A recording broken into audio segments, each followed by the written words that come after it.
नमस्कार, मैं मुनीश शर्मा। आप सबका पर्दाफाश न्यूज़ में बहुत बहुत स्वागत है। आज हम बात करते हैं पांचों राज्यों में जब कल 29 तारीख को बंगाल में आखिरी वोटिंग हुई है। बंगाल में इस बार 92 प्लस वोटिंग हुई है, जो कि पिछले चुनावों में 82% के 81-82% के करीब देखी जाती है। ये 10% की उछाल जो आई है, ये लोगों का मानना है SIR और वोट कटने की वजह से है। तमाम एग्जैक्ट पोल कल आ गए हैं। हमने भी तमाम लोगों से बात की, तमाम सीनियर जर्नलिस्ट से और बुद्धिजीवियों से बात की। हमारी राय कुछ अलग है। हमारे हिसाब से बंगाल में ममता की वापसी होगी, आसाम में भाजपा की वापसी होगी, केरल में सरकार बदलेगी, कांग्रेस को वहाँ बढ़त में है, तमिलनाडु में भी सरकार की वापसी होगी और पांडिचेरी में लग रहा है कि सरकार कस्मोकस में है, किस तरफ जाता है। खैर, तमाम दावे तो ये किए जा रहे हैं कि बंगाल में इस बार बीजेपी 180 के पास होगी। आसाम में भी लोग बता रहे हैं कि 90 के पार होगी। लेकिन हमारा अनुमान है कि जो बंगाल में 148 सीटें चाहिए बहुमत के लिए, ममता बनर्जी उसे आसानी से पा जाएंगी। आसाम में हेमंत बिस्वा शर्मा जो तीसरी बार चुनाव लड़ रहे हैं, मतलब 2 बार मुख्यमंत्री रह चुके हैं,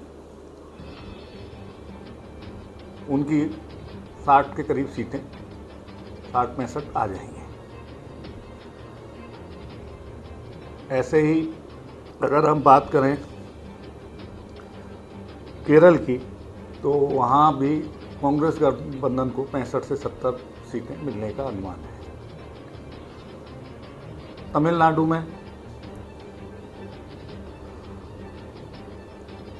125 से 135 सीट स्टेलिन और कांग्रेस को मिलने का अनुमान है। ये तो अब 4 तारीख को जब गिनती होगी, सब परिणाम आ ही जाएंगे, पता चल ही जाएगा। ये एक हमारा अनुमान है, तो हमको लगा कि आप लोगों से साझा कर लें। देश में अब चुनाव बहुत महंगे हो गए हैं और जो हम देख रहे हैं पिछले दिनों कि सत्तारूढ़ पार्टी बीजेपी और उसके सहयोगी, जैसे हमने अभी आसाम में देखा, करीब 40 लाख महिलाओं को 9,000 रुपये एक योजना के तहत दिए गए। उससे पहले हमने बिहार में देखा, हरियाणा में देखा, MP में देखा, महाराष्ट्र में देखा। तो परिणाम आपने देखा ही किस तरफ गए।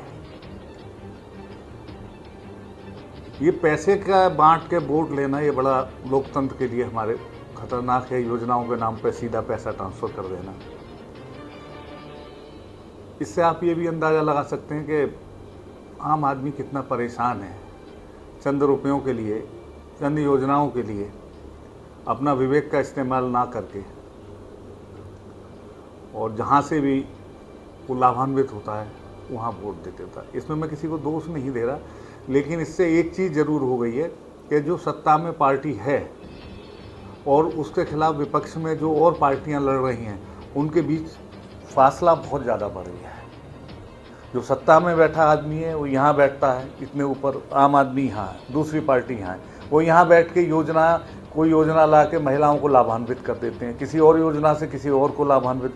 ये लोग विपक्ष वाले केवल वादे करते हैं कि हम आएंगे तो करेंगे, और सत्ता में रहने वाली पार्टी ये करके दिखा देती है। तो जो कर देता है उसको उसका लाभ मिलता है। तो ये लोकतंत्र के लिए मेरी दृष्टि में बहुत खतरनाक स्थिति है, और देश के लिए भी। एक तरफ सब देश के बड़े नेता कहते हैं सब पार्टियां रेवड़ियां बांट रही हैं, जबकि सबसे ज़्यादा रेवड़ियां तो बीजेपी बांट रही है। आप लोगों को भी देखना होगा कि हम अगर पार्टियों के नाम पर वोट करते रहे, अगर हम व्यक्ति देखें कौन व्यक्ति किस सीट पे अच्छा है, जो समाज के लिए, उस विधानसभा के लिए कुछ कर सकता है, उसको भी हमें सोचना चाहिए। इसका जीता जागता उदाहरण बिहार में हमने देखा, PK ने कितनी मेहनत की 3 साल। कोई गांव, कोई तलवा ऐसा छोड़ा नहीं जहां वो ना गए हों, लोगों से बात ना की हों, लोगों की समस्याएं ना बताई हों, लोगों को बताया ना हो कि भाई पलायन हो रहा है तो किस वजह से हो रहा है, आप अगर ये करते रहोगे तो आपके बच्चों का भविष्य ऐसे ही होगा। आखिर में क्या होगा? 10,000 रुपये महिलाओं के खाते में आए, उनको खड़ा करने के लिए, स्वावलंबी बनाने के लिए कि 10,000 रुपये अभी दे रहे हैं और नीतीश जी की सरकार आएगी तो उसके बाद 1,90,000 और देंगे। खैर वो 1,90,000 तो किसी को नहीं मिले। अब तो नीतीश जी भी वहाँ से चले गए राज्यसभा। ऐसा भी पहली बार देखा कि किसी मुख्यमंत्री, 20 साल से नीतीश जी थे वहाँ पे, और इतना बड़ा बहुमत 200 के पार सीटें आने के बाद वो मुख्यमंत्री कुछ दिनों के बाद राज्यसभा मेंबर चला जाता है और कुछ नहीं बताता है। तो देश में बड़ी अजीब स्थिति है। जागरूक रहिए और हमें कमेंट्स करके बताइए 4 तारीख के बाद कि हमारी ये जो हमने आकलन बताया है कितना सटीक रहा। हमारे चैनल को सब्सक्राइब करिए। आज के लिए बस इतना। धन्यवाद।